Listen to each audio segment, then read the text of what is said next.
Marxist communist கட்சியுடைய மக்கள் சந்திப்பு இயக்கம் என்பது மக்களுடைய நலனை முன்னிறுத்தி பல்வேறு கோரிக்கைகளை வலியுறுத்தி ஆகஸ்ட் 26 இன்று முதல் வருகின்ற 31ஆம் தேதி வரை தமிழ்நாடு முழுக்க மக்கள் சந்திப்பு பிரச்சார இயக்கத்தை நடத்த இருக்கின்றார்கள். அதன் முத்தாய்ப்பாக மத்திய சென்னை மாவட்டம் அண்ணா நகர் பகுதியிலே எங்களுடைய மாநில செயலாளர் மதிப்பிற்குரிய தோழர் பே சண்முகம் அவர்கள் இந்த நிகழ்ச்சி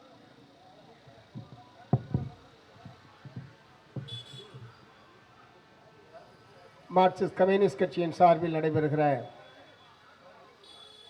மாநிலம் தழுவிய இந்த மக்கள் சந்திப்பு இயக்கத்தினுடைய தலைவர், மார்க்சிஸ்ட் கம்யூனிஸ்ட் கட்சியினுடைய அண்ணாநகர் பகுதி செயலாளர் அன்பிற்குரிய தோழர் மகேந்திரவர்மன் அவர்களே, எனக்கு முன்பாக பிரச்சார இயக்கத்தினுடைய நோக்கங்களை விளக்கி பேசியிருக்கக்கூடிய கட்சியினுடைய மத்திய சென்னை மாவட்ட செயலாளர் பேரன்பிற்குரிய தோழர் செல்வா அவர்களே, திரளாக வருகின்றக்கூடிய அன்பிற்குரிய தோழர்களே, வியாபார பெருமக்களே, உங்கள் அத்தனை பேருக்கும் மார்க்சிஸ்ட் கம்யூனிஸ்ட் கட்சியின் சார்பில் முதற்கனுடைய பணிவான வணக்கத்தினை தெரிவித்துக் கொள்கிறேன். ஆகஸ்ட் 26ஆம் தேதி இன்றைய தினம் முதல் வரக்கூடிய 31ஆம் தேதி வரை மார்க்சிஸ்ட் கம்யூனிஸ்ட் கட்சியினுடைய பல்லாயிரக்கணக்கான தோழர்கள் மாநிலம் முழுவதும் பல லட்சக்கணக்கான மக்களை நேரடியாக சந்தித்து மக்கள் இன்றைக்கு எதிர்நோக்கக்கூடிய முக்கிய பிரச்சனைகள், கோரிக்கைகள் சம்பந்தமாகவும் அதற்காக மார்க்சிஸ்ட் கம்யூனிஸ்ட் கட்சி முன்வைத்திருக்கிற மாற்று கொள்கைகளை மக்கள் மத்தியிலே பிரச்சாரம் செய்யக்கூடிய வகையில் இந்த பிரச்சார இயக்கத்திற்கு நாங்கள் ஏற்பாடு செய்திருக்கிறோம். இன்றைக்கு மாநிலம் முழுவதும் அனைத்து மாவட்டங்களிலும் இந்த பிரச்சார இயக்கம் என்பது இப்போது துவங்கி நடைபெற்று கொண்டிருக்கிறது. விடுதலை பெற்று 80 ஆண்டுகள் ஆனதற்கு பிறகும் இந்தியாவுடைய பெரும்பகுதி மக்களுடைய கனவுகள், எதிர்பார்ப்புகள் நிறைவேற்றப்படாத ஒன்றாகத்தான் இருந்து கொண்டிருக்கிறது. ஏற்கனவே ஆண்ட காங்கிரஸ் ஆட்சியாக இருந்தாலும், இடையிலே ஆண்ட ஜனதா கட்சி ஆட்சியாக இருந்தாலும், ஐக்கிய முற்போக்கு கூட்டணி ஆட்சியாக இருந்தாலும், கடந்த 13 ஆண்டு காலமாக நடைபெற்று கொண்டிருக்கூடிய பாரதிய ஜனதா கட்சி ஆட்சியாக இருந்தாலும், இந்தியாவுடைய பெரும்பகுதி மக்களுடைய கனவுகளை, எதிர்பார்ப்புகளை, கோரிக்கைகளை நிறைவேற்றாத ஒரு அரசாங்கமாகத்தான் இவ்வளவு அரசாங்கங்களும் இருந்திருக்கிறது. அதுவும் குறிப்பாக இந்த 13 ஆண்டு காலமாக மத்தியிலே ஆட்சி பொறுப்பில் இருக்கிற பாரதிய ஜனதா கட்சி மக்களுடைய கோரிக்கைகளை எல்லாம் பின்னுக்கு தள்ளி அதை பற்றி கவலைப்படாமல் தங்களுடைய சொந்த நிகழ்ச்சி நிரலை அமல்படுத்துவதிலே தான் அவர்கள் ஆர்வமாக இருக்கிறார்கள். குறிப்பாக வெறுப்பு அரசியல் என்பதற்கு அவர்கள் முக்கியத்துவம் கொடுத்து நாடு முழுவதும் சிறுபான்மை மக்களுக்கு எதிராக, குறிப்பாக இஸ்லாமியர்கள், கிறிஸ்தவர்களுக்கு எதிராக வெறுப்பு அரசியலை அவர்கள் முன்னெடுத்து வருகிறார்கள். இந்துக்களை பாதுகாக்கிறோம் என்கிற பெயரில் இத்தகைய கொடூரமான தாக்குதலில் ஈடுபடுகிறார்கள். மசூதிகளை இடிப்பது, பசு பாதுகாப்பு என்கிற பெயரில் மாட்டுக்கறியை வைத்திருப்பவர்களை கொள்வது, லவ் ஜிகாத் என்கிற பெயரில் இஸ்லாமியர்களுக்கு எதிராக அல்லது காதலர்களுக்கு எதிராக கொடூரமான தாக்குதலை தொடுப்பது, இப்படி பல்வேறு வகைகளில் வெவ்வேறு அமைப்புகளை அவர்கள் உருவாக்கி, எல்லா அமைப்புகளுக்குமே தலைமை தாங்குவது RSS தான். எல்லா அமைப்புகளையும் வழிநடத்துவது RSS தான். ஆனால் ஒவ்வொரு பிரச்சனைக்கும் ஒவ்வொரு அமைப்புகளை உருவாக்கி நாடு முழுவதும் கலவரங்களை திட்டமிட்டே உருவாக்கக்கூடிய ஒரு கூட்டமாக இந்த கூட்டம் என்பது இருந்து கொண்டிருக்கிறது. இஸ்லாமியர்களுடைய குடியிருப்புகளை இடிப்பது அல்லது தேவாலயங்களை இடிப்பது, தேவாலயங்களில் பிரார்த்தனை நடைபெற்று கொண்டிருக்கும் போது உள்ளே புகுந்து கலவரத்தை விளைவிப்பது, கன்னியாஸ்திரிகள் மீது பாலியல் வன்கொடுமைகளை நிகழ்த்துவது என்று அடுக்கடுக்கான குற்றங்களை ஆட்சி அதிகாரத்தை பயன்படுத்தியும் இஸ்லாமிய சிறுபான்மை மக்களுக்கு எதிராக ஒரு வெறுப்பை உருவாக்கக்கூடிய வகையிலேயும் தொடர்ச்சியாக செயல்பட்டு கொண்டிருக்கிறார்கள். இது முழுக்க அரசியல் சாசனத்திற்கு விரோதமானது. அரசியல் சாசனத்திலே மிக முக்கியமான கோட்பாடுகளில் ஒன்று மதச்சார்பின்மை என்பது. எந்த ஒரு மதத்தையும் பின்பற்றுவதற்கு இந்திய குடிமக்களுக்கு உரிமை இருக்கிறது. அவரவருக்கு பிடித்தமான மதத்தை, பிடித்தமான கடவுளை வழிபடுவதற்கு இந்திய அரசியல் சாசனம் வழிபாட்டு உரிமையை வழங்கியிருக்கிறது. ஆனால் வேற்று மதத்தை, இந்து மதம் அல்லாத வேற்று மதத்தை சார்ந்தவர்கள் இங்கே வாழ்வதற்கே உரிமை இல்லை என்கிற முறையில் சட்டத்துக்கு, அரசியல் சாசனத்துக்கு விரோதமாக தொடர்ச்சியாக செயல்படக்கூடிய ஒரு கூட்டமாக பாரதிய ஜனதா கட்சியும் RSSம் இங்கே செயல்பட்டு கொண்டிருக்கிறது. ஆட்சி அதிகாரம் கையில் கிடைத்ததற்கு பிறகு அதையும் தங்களுடைய இத்தகைய தீய நோக்கத்திற்காக அவர்கள் பயன்படுத்தி கொண்டிருக்கிறார்கள். இதன் விளைவாக மக்களிடையே ஒற்றுமையின்மை, மத நல்லிணக்கத்துக்கு பேராபத்து ஏற்படுத்துவது போன்ற இந்தியாவினுடைய பண்பாடுகளுக்கு விரோதமான ஒரு கூட்டமாகத்தான் பாரதிய ஜனதா கட்சி RSSம் செயல்பட்டு கொண்டிருக்கிறது என்று நான் குற்றச்சாட்ட விரும்புகிறேன். ஆகவே மக்கள் ஒற்றுமை, மதச்சார்பின்மை, மத நல்லிணக்கத்தை நாங்கள் வற்புறுத்த விரும்புகிறோம். இத்தகைய கோட்பாடுகளுக்கு ஆதரவாக தமிழக மக்கள் ஒன்றுபட்டு இருக்க வேண்டும் என்கிற வேண்டுகோளை மார்க்சிஸ்ட் கம்யூனிஸ்ட் கட்சியின் சார்பில் நான் முன்வைக்க விரும்புகிறேன். இரண்டாவது, இன்றைக்கு விலைவாசி என்பது விண்ணை தாண்டி போய்கிட்டு இருக்குது. கடந்த 4-5 நாட்களாக சர்க்கரையினுடைய விலை என்பது இதுவரை வரலாற்றில் இல்லாத வகையில் 1 கிலோ சர்க்கரை 72 ரூபாய் அளவுக்கு உயர்ந்திருக்கிறது. ஏற்கனவே 42 ரூபா 45 ரூபா தான் வித்துக்கிட்டு இருந்தது. ஏறத்தாழ 25 ரூபாய் 30 ரூபாய் என்கிற அளவுக்கு கடுமையாக விலை என்பது ஏறி இருக்கிறது. ஏற்கனவே எரிவாயுடைய விலை உயர்ந்ததை ஒட்டி தமிழ்நாடு முழுவதும் டீ கடைகளில் டீயினுடைய விலை, காஃபியினுடைய விலை என்பது உயர்ந்தது. கேட்டால் டீ கடைக்காரர் சொன்னார், கேஸ் விலை ஏறி போச்சு சார், என்ன பண்ண சொல்கிறீங்கன்னு. இப்போ சர்க்கரை விலை ஏறியதனுடைய விளைவாக டீ 20 ரூபா 25 ரூபா ஆனால் கூட ஆச்சரியப்பட வேண்டியதில்லை. திடீரென்று கடந்த 4-5 நாட்களில் கடுமையாக விலை என்பது உயர்ந்திருக்கிறது. அதே மாதிரி அரிசியினுடைய விலை 80 ரூபா, கிட்டத்தட்ட 1 கிலோ 80 ரூபா அரிசி விற்கிது, நல்ல அரிசி வேணும்னா. அதே மாதிரி காய்கறியினுடைய விலை என்பது, பருப்பினுடைய விலை, சமையல் எண்ணெயினுடைய விலை என்று சொல்லி மக்கள் அன்றாடம் பயன்படுத்தக்கூடிய அனைத்து அத்தியாவசிய பொருட்களுடைய விலையும் மிக கடுமையாக உயர்ந்து கொண்டிருக்கிறது. இதற்கு மிக முக்கியமான காரணம், ஒன்று சர்க்கரை விலை உயர்வுக்கு ஒன்றிய பிஜேபி அரசாங்கம் மோட்டார் வாகனங்களில் எத்தனாலை நாங்கள் பயன்படுத்துகிறோம் என்கிற பெயரில் ஏறத்தாழ 25% கரும்பை எத்தனால் உற்பத்திக்காக அவர்கள் திருப்பி விட்டிருக்கிறார்கள். மக்களுடைய உள்நாட்டு மக்களுடைய சர்க்கரை தேவை என்ன, ஒரு ஆண்டுக்கு எத்தனை கிலோ தேவை என்பதெல்லாம் அரசாங்கத்துக்கு தெரியாததல்ல. அதற்கு பாதிப்பை ஏற்படுத்தக்கூடிய வகையில் எத்தனால் உற்பத்தி என்கிற பெயரில் இப்படி திருப்பி விட்டது நியாயமா என்கிற கேள்வியை நான் எழுப்ப விரும்புகிறேன். எத்தனால் உற்பத்திக்கு கரும்பை திருப்பிவிட்டு இப்போது அயல் நாடுகளிலிருந்து சர்க்கரையை இறக்குமதி செய்து கொண்டிருக்கிறார்கள். மக்கள் சர்க்கரை வாங்க முடியாத அளவுக்கு உயர்ந்திருக்கிறது. ஆகவே இந்த அடுத்த அரிசியிலேருந்து எத்தனால் தயார் பண்ணுறோன்னு சொல்கிறான். இப்போ ஏற்கனவே கரும்புலேருந்து எத்தனால் தயார் பண்ணி சர்க்கரை விலையை ஏற்றிட்டாங்க. அடுத்து அரிசியிலேருந்து எத்தனால் தயார் பண்ணாலும் அரிசி விலை மேலும் 100 ரூபா 120 ரூபான்னு ஆக போகுது. ஆகவே உள்நாட்டு மக்களுடைய அத்தியாவசிய பொருட்களுக்கு தட்டுப்பாடு இல்லாத, அதனுடைய தன்னிறைவு அடையக்கூடிய வகையில் ஏற்பாடுகளை செய்துவிட்டுத்தான் மாற்று தொழில்நுட்பம், மாற்று தொழிலுக்கு மூலப்பொருட்களை மாற்ற வேண்டுமே தவிர, மாறாக தங்கள் இஷ்டத்திற்கு தானடித்த மூப்பாக எந்த விதமான திட்டமிடலும் இல்லாமல் இப்படி செய்வது என்பது, இதனால் பாதிக்கப்படுவது என்பது இந்தியாவுடைய பெரும்பகுதியான பொதுமக்கள், ஏழைகள் என்பதை ஆட்சியாளருடைய கவனத்துக்கு நான் கொண்டு வர விரும்புகிறேன்.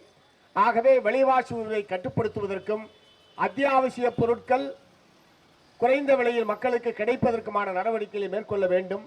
தமிழ்நாட்டில் ரேஷன் கடைகள் மூலமாக ஏற்கனவே ஒரு குடும்பத்துக்கு 1 கிலோ சர்க்கரை என்பதுதான் வழங்கப்படுகிறது.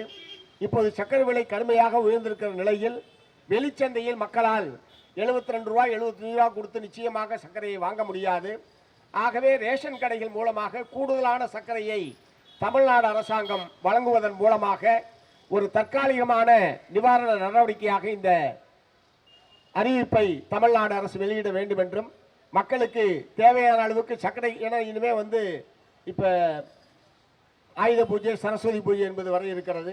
இனிப்பு பண்டங்களுடைய விலையெல்லாம் என்ன ஆகுன்னு தெரில. அதே மாதிரி அடுத்து தீபாவளி என்பது வரை இருக்கிறது. ஆகவே சர்க்கரையினுடைய தேவை எப்போது அதிகமாக மக்களுக்கு தேவைப்படுகிறதோ அந்த நேரத்தில் தான் இந்த மாதிரியான ஒரு அபரிமிதமான விலை உயர்வு என்பது ஏற்பட்டிருக்கிறது. ஆகவே குறைந்தபட்சம் தமிழ்நாடு அரசாங்கம் சமையல் எண்ணெய், சர்க்கரை, பருப்பு போன்றவற்றை நியாய விட கலைகள் மூலமாக மக்களுக்கு கூடுதலாக வழங்குவதன் மூலமாக ஒரு தற்காலிக நிவாரணத்தை மக்களுக்கு வழங்க முடியும். அதை பற்றி தமிழ்நாடு அரசாங்கம் யோசிக்க வேண்டும் என்று இந்த சந்தர்ப்பத்தில் நான் கேட்டுக்கொள்ள விரும்புகிறேன்.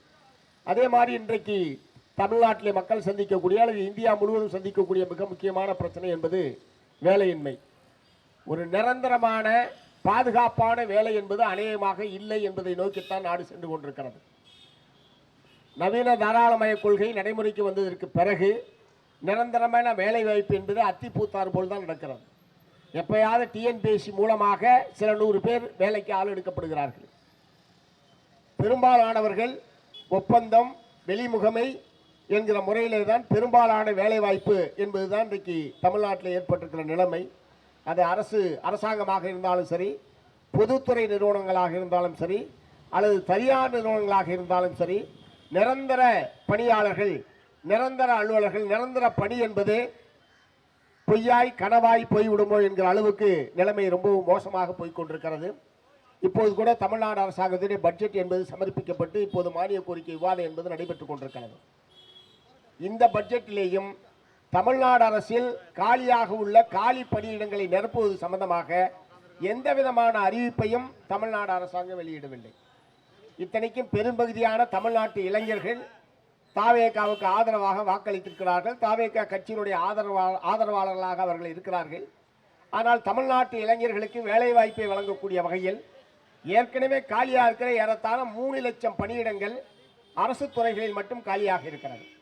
அதை நிரப்பியிருந்தாலே ஒரு 3 லட்சம் குடும்பங்களில் அரசு ஊழியர்கள் இன்றைக்கு பணிக்கு சென்றிருக்க முடியும். ஆனால் ஏற்கனவே இருக்கிற ஆட்கள் பணிச்சுமையினால் அவை வேலை செய்ய முடியாமல் கடுமையான மன அழுத்தத்திற்கு அரசு ஊழியர்கள் உள்ளாகி கொண்டிருக்கிறார்கள். காலி பணியிடங்களை நிரப்புவதற்கு மறுப்பதன் மூலமாக அரசு வேலைவாய்ப்பை எதிர்நோக்கி இருக்கக்கூடிய இளைஞர்களுக்கு அதற்கான வாய்ப்பு என்பது மறுக்கப்படுகிறது. அதே மாதிரி பொதுத்துறை நிறுவனங்களில் பணியிடங்கள் காலியாக இருப்பது மட்டுமல்ல, ஒப்பந்தத்துக்கு விடுவது மட்டுமல்ல, பொதுத்துறையை தனியாருக்கு தாரை வார்ப்பதன் மூலமாகவும் அதில் இடஒதுக்கீட்டு சட்டத்தின் அடிப்படையில் பலனடைய வேண்டிய பல்லாயிரக்கணக்கான இளைஞர்களுக்கு அந்த வாய்ப்பு என்பது மறுக்கப்படுகிறது.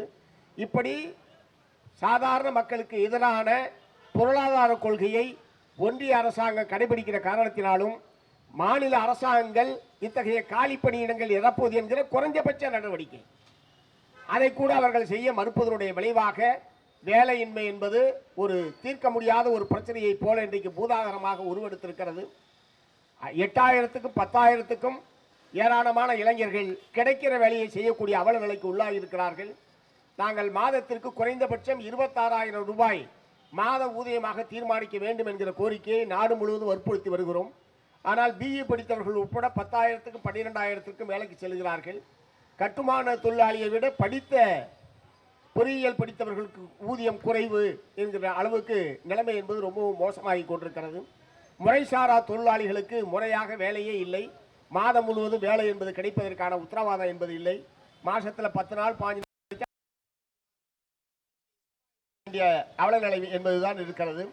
ஆகவே வேலையின்மையை போக்கக்கூடிய வகையில் புதிய தொழிற்சாலைகளை உருவாக்குவது, இந்த ஊதியத்தை 26,000ஆக உத்தரவாதப்படுத்துவது, பொதுத்துறை நிறுவனங்களில் நிரந்தர பணிக்கு ஆள் எடுப்பது, தனியாருக்கு தாரை வார்ப்பதை தடுத்து நிறுத்துவது போன்றவற்றின் மூலமாக வேலைவாய்ப்பு பிரச்சனைக்கு தீர்வு என்பதை ஏற்படுத்த முடியும். ஆனால் அரசாங்கம், மத்திய அரசாங்கமாக இருந்தாலும் சரி, மாநில அரசாங்கமாக இருந்தாலும் சரி, இது போன்ற ஆக்கப்பூர்வமான பிரச்சனைகள் அவர்கள் கவனம் செலுத்துவதற்கு பதிலாக தமிழ்நாடு சட்டப்பேரவையில் லாவணி கச்சேரி என்பது நடைபெற்றுக் கொண்டிருக்கிறது. அதாவது மானிய கோரிக்கையின் மீதுதான் விவாதம் என்றுதான் விவாதத்தை துவக்குகிறார்கள். அந்த மானிய கோரிக்கை அனாமத்தா அந்த பக்கம் எங்கேயோ கிடக்குது. இவங்க 2 பேரும் ஏதோ 5 வருஷத்துக்கு முன்னாடி நடந்தது, 10 வருஷத்துக்கு முன்னாடி நடந்தது, போன வருஷம் நடந்தது, போன ஆட்சியில் என்ன நடந்ததுன்னு இப்ப பேசிட்டு இருக்காங்க. உண்மையிலேயே ஆக்கப்பூர்வமாக மானிய கோரிக்கையின் மீது மக்களுடைய, சம்பந்தப்பட்ட பிரிவு மக்களுடைய, துறையினுடைய கோரிக்கைகளை எடுத்து சொல்வதற்கான வாய்ப்பு இடதுசாரி கட்சியினுடைய உறுப்பினர்கள் மானிய கோரிக்கையை தவிர வேற எதையும் அந்த பக்கம் இந்த பக்கம் அவங்க போறதில்லை. ஆனால் அத்தகைய உறுப்பினர்களுக்கு வாய்ப்பு என்பதே தரப்படாத ஒரு நிலைமை என்பது தமிழ்நாடு சட்டப்பேரவையில் இருக்கிறது. தமிழ்நாடு சட்டப்பேரவை சபாநாயகர் ரொம்ப நடுநிலையோடு நடந்து கொள்கிறார் என்று பலரும் பாராட்டுகிறார்கள். நடுநிலையோடு நடந்துக்கிறார் என்பது நல்ல விஷயம்தான். அதாவது இந்த பக்கம் நீக்கிறாரு, அந்த பக்கம் நீக்கிறார் என்ற வகையில் அது நடுநிலையாக நடந்துக்கிறாருன்னு சொல்கிறாங்க போல இருக்கு. அதாவது 2 பேர் பேசுறதையும் அவைக்குறிப்பிலிருந்து நீக்கிறது. அதே மாதிரி இப்போ நேரடியாக ஒளிபரப்புறதுனால அவர் நீக்கினாலும் ஒன்று தான், நீக்கலனாலும் ஒன்று தான். ஏன்னா எல்லாத்தையும் காதில் நம்ம கேட்டுடுறோம், கண்ணால் பார்த்துடுறோம். அதுக்கப்புறம் ஒரு நீக்கி என்ன பண்ண போகிறாரு?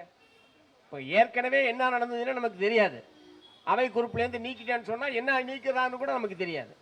இப்போ முழுக்க சட்டமன்ற நடவடிக்கைகள் என்பது நேரடியாக ஒளிபரப்பப்படுவதனால் நம்ம எம்எல்ஏ உள்ளே இருக்காரா இல்லையான்னு நம்ம தெரிஞ்சுக்கலாம். எம்எல்ஏ உள்ளே சும்மா உட்காந்துருக்காரா, தூங்கிட்டு இருக்காருன்னு நம்ம தெரிஞ்சுக்கலாம்.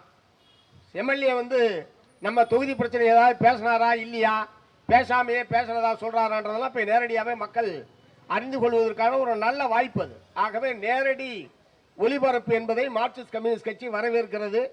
நேரடியாக தமிழ்நாடு முழுவதும் இருக்கக்கூடிய கோடிக்கணக்கான மக்கள் சட்டமன்ற நடவடிக்கைகளை நேரடியாக பார்த்து கொண்டிருக்கிறார்கள் என்கிற எச்சரிக்கை உணர்வோடு தமிழ்நாடு சட்டமன்றத்தில் சட்டமன்ற உறுப்பினர்கள் ஆக்கப்பூர்வமான முறையில் செயல்பட வேண்டும். ஆனால் மாறாக லாவணி கச்சேரி என்பது அங்கே நடைபெற்றுக் கொண்டிருக்கிறது. சட்டமன்றத்தினுடைய நேரத்தை இப்படி வீணெடுப்பதை மார்க்சிஸ்ட் கம்யூனிஸ்ட் கட்சியின் சார்பில் கடுமையான விமர்சனத்துக்கு உள்ளாகக்கூடிய ஒரு விஷயம் இது. இதற்கு சபாநாயகர் அனுமதிக்க கூடாது.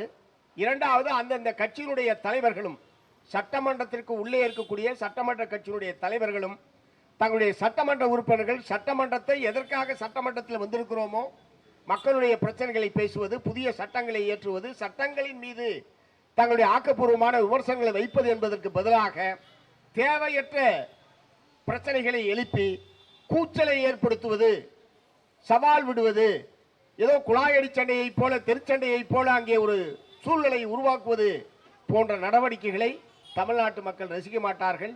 உங்களை தமிழ்நாட்டு மக்கள் மொத்த பேரும் பார்த்து கொண்டிருக்கிறார்கள் என்பதை மட்டும் நீங்கள் கவனத்தில் வைத்துக் கொள்ள வேண்டும்.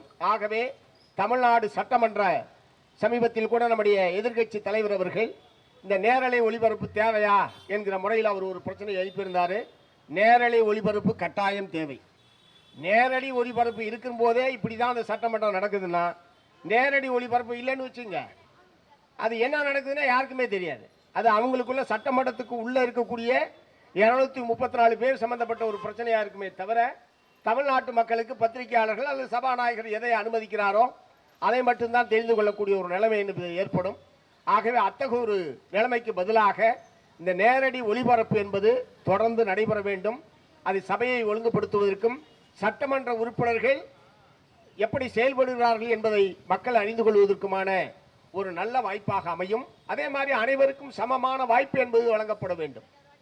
இத்தனை ஒரு மானிய கோரிக்கையில் அனைத்து கட்சிக்கு வாய்ப்பு என்பது வழங்கப்பட வேண்டும். ஆனால் அனாவசியமான பேச்சுக்களின் நேரத்தை கடத்திவிட்டு ஆகவே காலதாமதமாகிவிட்டது, நேரமாகிவிட்டது, ஆகவே இத்தோடு சபையை முடிக்கிறோம் என்கிற முறையில் பல கட்சியினுடைய சட்டமன்ற உறுப்பினர்களுக்கு பல மானிய கோரிக்கைகளை பேசுவதற்கு வாய்ப்பே வழங்கப்படுவதில்லை என்கிற நிலைமை என்பதுதான் சட்டமன்றத்தில் இருக்கிறது. ஆகவே இதிலே ஒரு மாற்றத்தை கொண்டு வருவதற்கு தமிழ்நாடு சட்டப்பேரவையினுடைய சபாநாயகரும் ஆளுங்கட்சி என்கிற முறையில் தமிழ்நாடு முதலமைச்சரும் அந்த சபையை முறையாக நடத்துவதற்கும் ஜனநாயக பூர்வமாகவும் அனைவருக்கும் வாய்ப்பளிக்கக்கூடிய வகையிலேயும் அந்த சபை நடவடிக்கைகள் மாற்றியமைக்கப்பட வேண்டும் என்பதை மார்க்சிஸ்ட் கம்யூனிஸ்ட் கட்சியின் சார்பில் நான் வற்புறுத்த விரும்புகிறேன். ஏன்னா எங்களை போன்றவர்கள்ட்ட தமிழ்நாட்டிற்கு கூடிய எல்லா துறை சார்ந்தவர்களும் ஏராளமான கோரிக்கை மனுக்களை கொண்டு வந்து குவிக்கிறாங்க. எப்படியாவது சட்டமன்றத்தில் உங்களுடைய சட்டமன்ற உறுப்பினர்களை பேச சொல்லுங்க, எப்படியாவது பதிவு பண்ணிட்டு அரசுடைய கவனத்துக்கு போச்சுன்னா அதில் ஒரு தீர்வு கிடைக்கும், நிவாரணம் கிடைக்கும் என்கிற மிகப்பெரிய எதிர்பார்ப்பில் பல்லாயிரக்கணக்கான மனுக்கள் குவிந்து கொண்டிருக்கிறது. ஆனால் அதையெல்லாம் பேசுவதற்கு எடுத்து சொல்வதற்கான வாய்ப்புள்ள இடம் சட்டமன்றம். ஆனால் அதற்கான சூழல் என்பது அங்கே இல்லாமல் இருக்கிறது என்பதையும் நான் இந்த நேரத்தில் தெரிவிக்க விரும்புகிறேன். அதே மாதிரி சென்னை மாநகரத்தில் பல்லாயிரக்கணக்கான பல லட்சக்கணக்கான குடும்பங்கள் சொந்த வீட்டுமனை இல்லாமல் பல்வேறு வகையான புறம்போக்குகளில், குறிப்பாக அடையாறு கால்வாய் அல்லது கூவம் கால்வாய் கரையோரங்களில் ஏற்கனவே வாழ்ந்து கொண்டிருந்தவர்களை எல்லாம் சென்னையை சிங்காரப்படுத்துகிறோம் என்கிற பெயரில் நகரத்தை விட்டு வெளியே அனுப்பினார்கள். இன்றைக்கும் ஏராளமான குடிசை பகுதிகள் மனிதர்கள் வாழ தகுதியற்ற வகையிலே தான் பெரும்பாலான குடிசைகள் இருந்து கொண்டிருக்கிறது.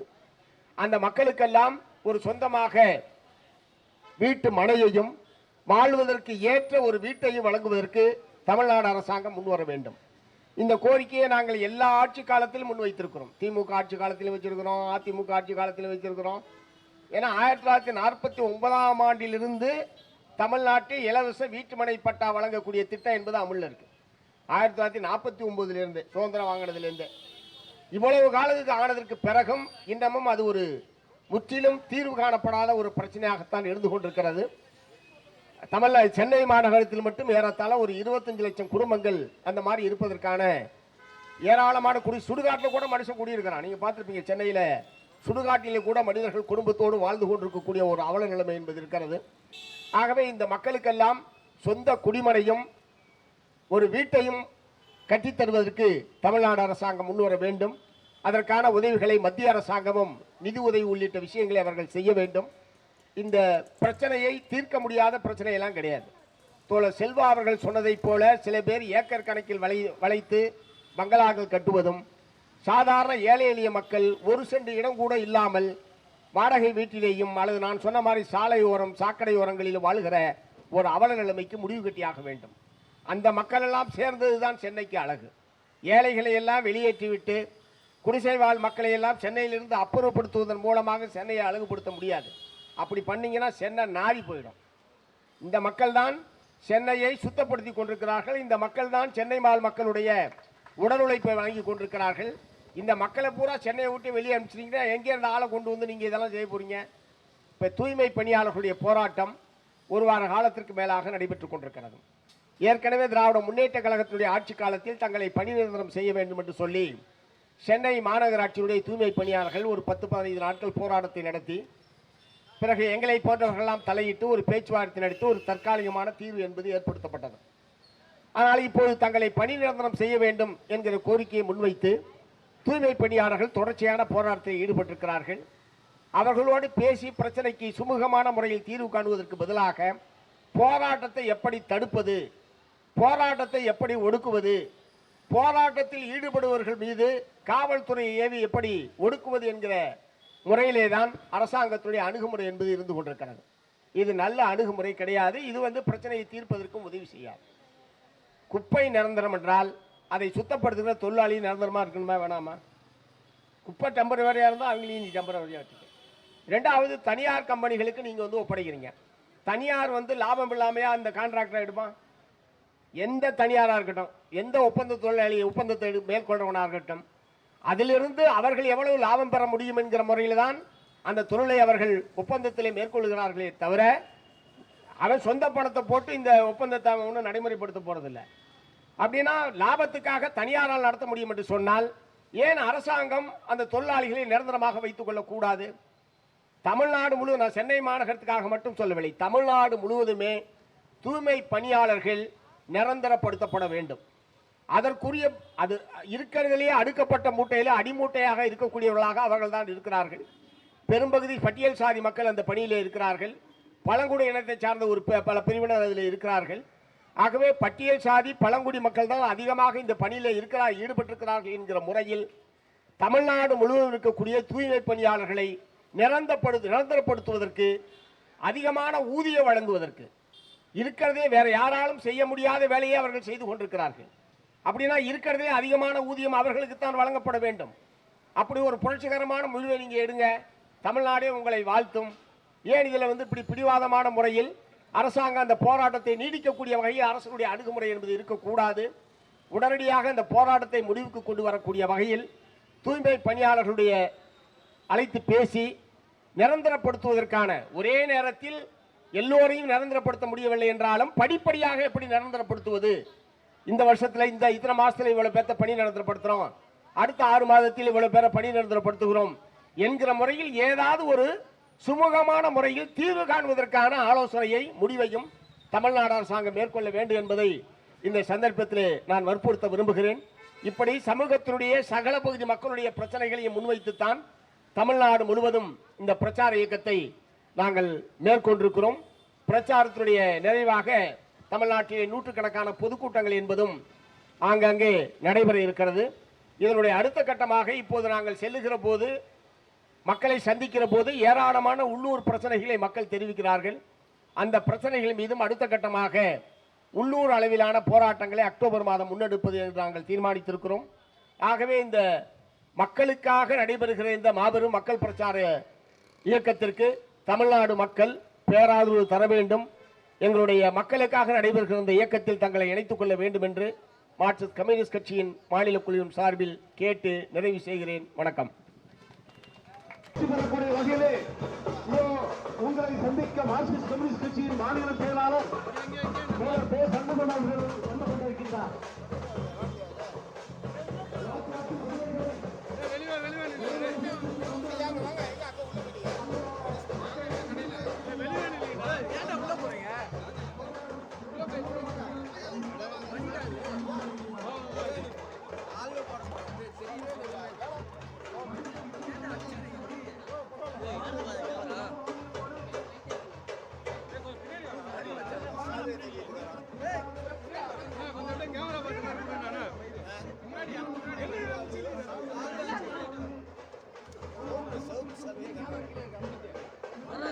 நடுவுல போயிடுங்க, முன்னாடி போயிடுங்க.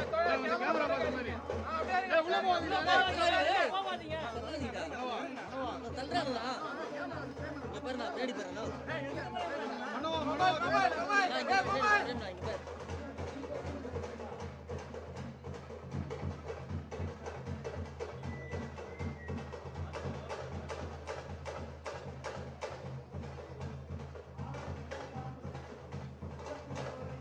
ஓகே, நன்றி.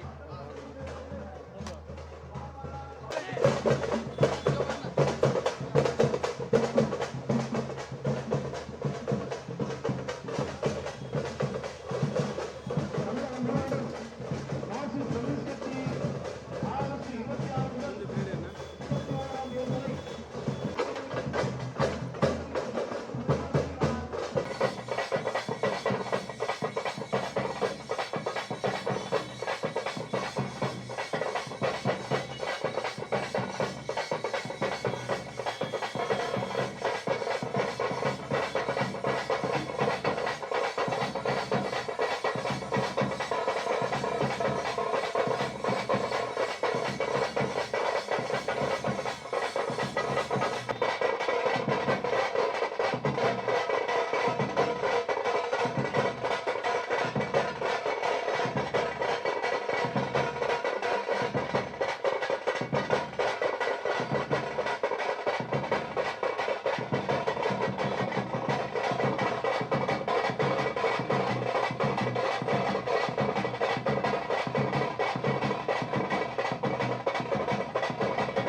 ஏழு வட்டங்களிலும் இந்த பிரச்சார பயணம் என்பது தொடங்கி இருக்கிறது.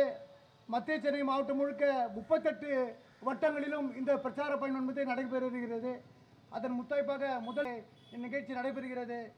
இன்னைக்கு பார்த்தீங்கன்னா ஆட்சிகள் மாறினாலும் காட்சிகள் மாறாது என்பது போல மார்க்சிஸ்ட் கம்யூனிஸ்ட் கட்சி என்றும் மக்களுக்காகவே தொடர்ந்து போராடி கொண்டிருக்கின்றது. மக்களுக்கான கோரிக்கை முன்வைத்து 4 மணி நேரமும் 5 மணி நேரம் 10 மணி நேரம் இல்ல 24 மணி நேரம் மார்க்சிஸ்ட் கட்சி மக்களுக்காகவே உழைத்துக் கொண்டிருக்கின்றது. ஆக நீங்க எந்த டிவியில மீடியால பார்த்தீங்கனாலும் சிபிஎம் உடைய கம்யூனிஸ்ட் கட்சியுடைய போராட்ட களம் இல்லாமல் அந்த நிகழ்வு இருக்காது. குறிப்பா பார்த்தீங்கன்னா எங்களுடைய மாநில செயலாளர் அந்த மலை உடைத்தது. அப்படிப்பட்ட சமூக நீதி காத்த ஒரு தோழர் பே சண்முகம் அவர்கள் இந்த மக்கள் கோரிக்கை பிரச்சார நிகழ்ச்சியை இங்கு துவங்க இருக்கிறார். அதற்கு முன்பு எங்களுடைய மத்திய மாவட்ட குழு செயலாளர் அன்புக்குரிய தோழர் ஜி செல்வா அவர்கள் இந்த நிகழ்வில் உரையாற்ற உள்ளார். அன்போடு அழைக்கின்றோம்.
சைடுல வா பழனி.